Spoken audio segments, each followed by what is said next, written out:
La princesse égarée dans un royaume lointain, niché entre des montagnes imposantes et des forêts mystérieuses, se trouvait le royaume de Valoria.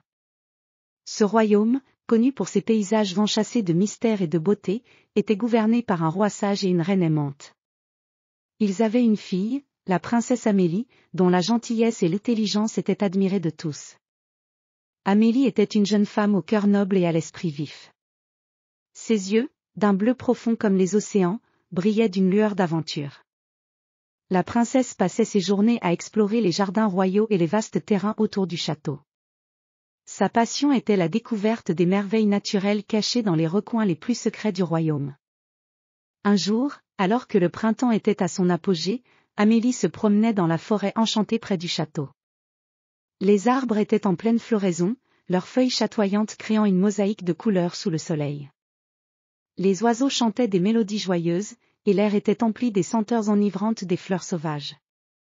Soudain, au détour d'un sentier, la princesse découvrit un vieux pont de pierre, recouvert de mousse, qui semblait abandonné depuis longtemps. Intriguée par ce pont ancien, Amélie décida de le traverser.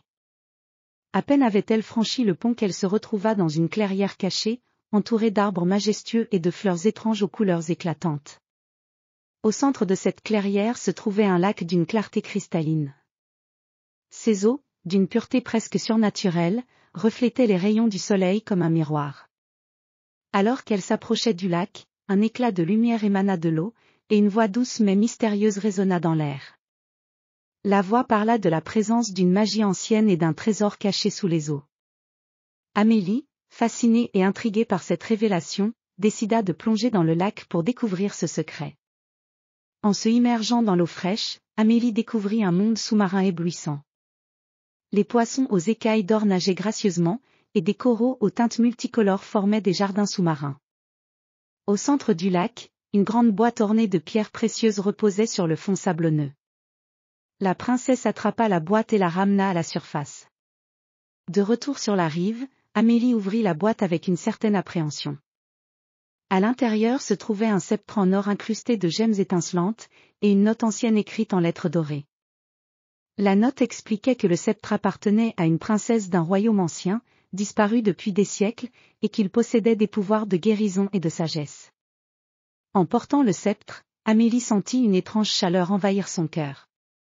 Elle comprit que le sceptre n'était pas seulement un objet de pouvoir, mais aussi un symbole de responsabilité et de bonté.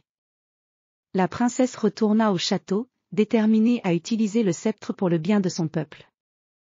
Les jours suivants, Amélie utilisa les pouvoirs du sceptre pour guérir les malades et aider ceux dans le besoin.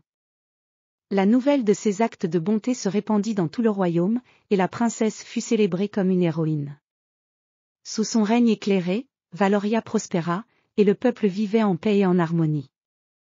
L'histoire de la princesse Amélie et de son sceptre magique devint une légende transmise de génération en génération. Le pont mystérieux et la clairière enchantée restèrent des lieux secrets, connus uniquement de ceux qui cherchaient l'aventure et la sagesse. Et ainsi, la princesse qui avait découvert la magie de la simplicité et de la bonté régna avec justice et amour, laissant derrière elle un héritage éternel de lumière et de vérité.